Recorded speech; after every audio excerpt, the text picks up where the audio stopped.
Okay, so you'll probably be seeing this Saturday when I'm filming it again. Like it's gonna be a free film video. So yes, I did mention in my last video that Friday is my birthday. But yeah, anyway, so this is a little bit happier video than the one I posted on Friday because that one was just depressing. So I want to pre-film this video and just kind of do a little story time. So I'm opening up about the situation, addressing the situation, and spilling all the tea because I don't care at this point because this person is not as good of a person as she thinks she is. So anyway, so today's story time is going to be about one of my friends. Well, she's now my ex-friend because she's just a horrible person. Anyway, let me just get a drink real quick. So yes, I'm spilling the tea on this. So I'm gonna give you some backstory on this girl. So I met this girl when I was in 5th grade, and I didn't really know her that well but even though we lived down the street from each other, but I knew she lived with her dad at the time, and his wife, one of his ex-wives. So yeah, she lived down the road from me forever, but we first started talking around 5th grade, right? And so we were friends for fifth grade, and we were a little bit of friends in 6th grade in middle school, just a little bit, not like best friends or anything, but we were friendly with each other. And I remember one time she told me, she texted me, and I think this was either in 5th or 6th grade, one of the middle school grades. And she was like, oh, I think your dog got hit by a car. And so my dad said that yes, it was this dog, and his name was Charlie George, because my cousin Brandon my cousin Jamie wanted to name it Charlie. I wanted to name it George, and he's like, that's too close to his sister's name, which is Georgia. And I'm like, whatever, who cares? So we just called him Charlie George. And she texted me and she's like, yeah, I think he got hit. So my dad went out there, and unfortunately he did get hit. I think by the time my dad got there, he was already gone. So he just kind of like, moved him off the road into like some of the bushes across the street or something. I really don't remember. But he said like he literally like moved his body off the road. I don't know if he ended up burying Charlie George later on, but I know he moved him off the road. Or from the way it sounded like he kicked his body off the road, which I don't think he actually like kicked it. I think he just moved the body off the road and then buried him later or something. But yeah, I was very sad and heartbroken, and she asked if I cried, and I'm like, well yeah, of course, because I love this dog. Of course I cried. What do you mean? And that just kind of like rubbed me the wrong way a little bit, but I was like, oh, she probably doesn't mean it, So fast forward, we lose touch because we have another person that moved from our school from wherever she was from. I don't remember where she came from, but her name was Isabella, and she had moved either in 6th or 7th grade to our school. I'm pretty sure it was 6th grade to our school. So we had become friends, and then the friend I'm talking about became friends with Isabella. We're gonna call this friend, like the one that I'm talking about, we're gonna call her Caitlin, even though that's not her name, but it starts with a C. But anyway, so she became really, really good friends with Isabella, and we kind of stopped talking as much. We kind of drifted apart through like the rest of middle school and high school and all this stuff. And I remember I had finally made a new Facebook, because I had a Facebook, but I think somebody hacked it or something, and I couldn't get into it anyway. So I made a new Facebook, and she reaches out to me and she's like, hey girl, how you been? And we asked each other some questions, like how are we doing? Like, are you married? Are you single? And she was married at the time. And so like, yeah, we started getting back into contact. We became friends again. And this is where like some of the some of the trouble's gonna start in a little bit. But yeah, for the first few times that I had seen her, and like we were just kind of chatting and getting to know each other and just being friends again, I thought we were friends, but we'll get to that. So yeah, we caught up. One day we went to lunch and we were just sitting there talking and eating and stuff. And then she dropped me off at home because like she wasn't working at the time. Her ex did all the work pretty much. Like he was always working, and she got to stay and clean the house and all that, which there's nothing wrong with doing that, but it's like this is gonna make her a hypocrite later. So after that, we were being friends. Like she invited me to some of her parties and I would go, you know. And there was this one time that I don't think I could make it because I was doing something for my uncle who had passed away. And so I told her like I really couldn't come.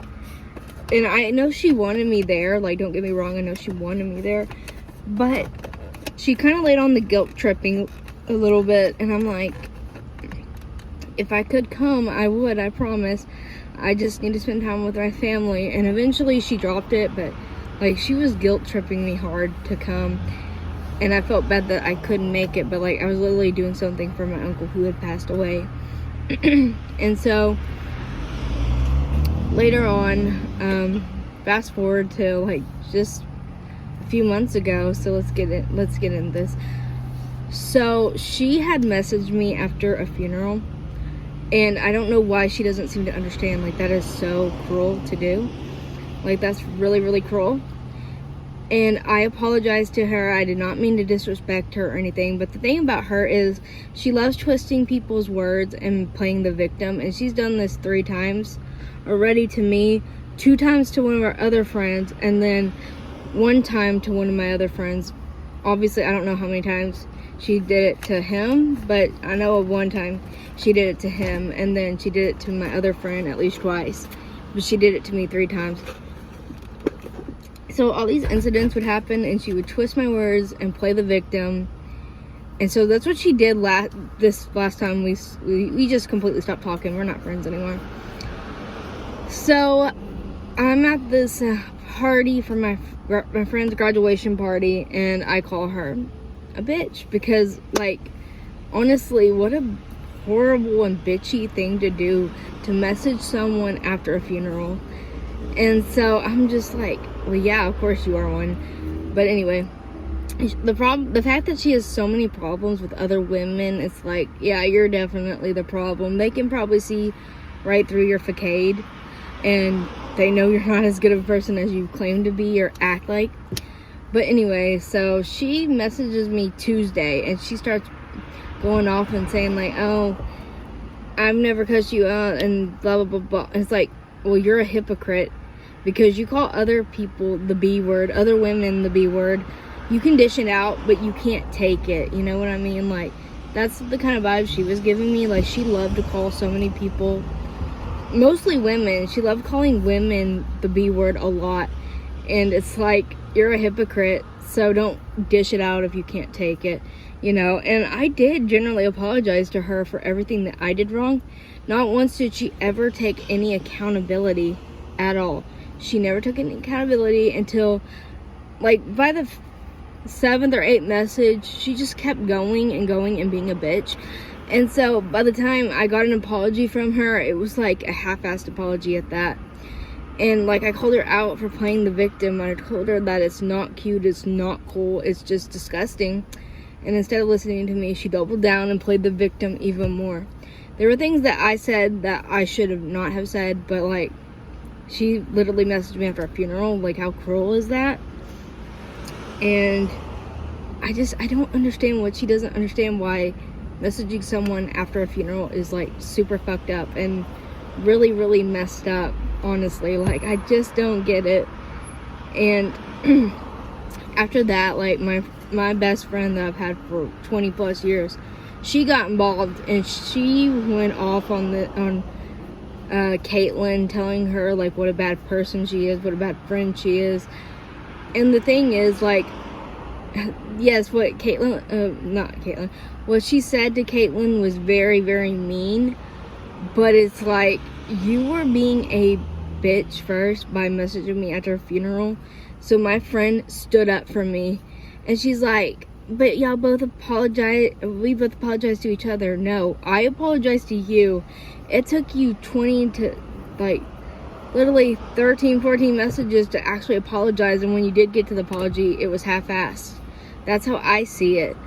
And she got mad at me because I was asking her questions, and she's like, oh, you're being suspicious and all this shit. I'm like, whatever. And I was like, how do you know?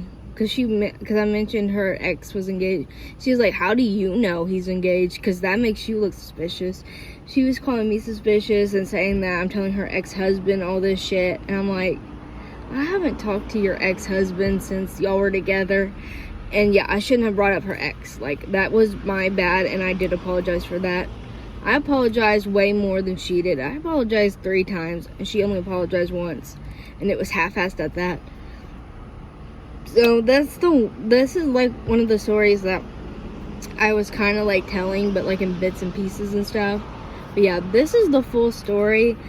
And I did save like the messages she sent me. And it's like, just because you didn't cuss me out doesn't mean you're a good person. And honestly, you messaged me after a freaking funeral. How effing cruel is that? Like, that is so disgusting. But anyway, I think that's all I'm gonna say on this, because I could say so many times where she was being a hypocrite, but that would take forever, and I don't want this video to be like 5 hours long just because I'm adding every little detail in there. But let me just tell you, she was a hypocrite. She called so many other women the B word. Even one of my closest friends, who I love to death, like, she called her a effing B word. And she also called her a hoe. And I'm like, no, my friend is not a hoe, but you are. I really wanted to say that, but I didn't, because I have morals, unlike this person. Unlike Caitlyn, I have morals. I have tried to be the bigger person, but she has just been a bad person in general. Just a bad friend in general. So that's where I'm going to leave it off. Like I said, I don't want to go into every detail because it would make this video super, super long and maybe boring for some people. But let me just say this. This person was toxic. She treated me and all her other friends like garbage. And when she was done using us, she disposed of us. And the fact that my friend and myself felt like we were being used by her, that says a lot. Like, we should have never felt like we were being used. But we did. My friend felt like she was being used because she loves making like cocktail drinks and stuff, just alcoholic drinks. And I felt used because I felt like she was using me to get to my friends. And since we have the same friend group, it's kind of hard. Like, I will probably see her again in the future, but as long as I'm cordial, I can be cordial with her. I don't care. I don't hate her. I just want to move on with my life. And the fact that she kept dragging this out and playing the victim and all this shit was just, it was too much. And I'm not gonna lie, I literally broke down because not only was I grieving, but I was going through this drama that she caused because she twisted my words and said I was being disrespectful when she messaged me after a fucking funeral. Which, anyway, I did apologize to her 3 times. I only got a half-assed apology from her. And if she ever sees this video, I don't care. Like, F Caitlyn. She's such a mean person at heart. And like, I was sad at first losing her as a friend, but after a while I'm just like, I don't care. Like, good riddance, goodbye. You're just a bad person who can't admit that what she did was wrong. Messaging me after a funeral is wrong. It doesn't matter what I said or did. You should never message someone after a funeral because they're already grieving and they act out of character when they're grieving. But anyway, that is all for today. I'll see you in the next one. Bye, guys.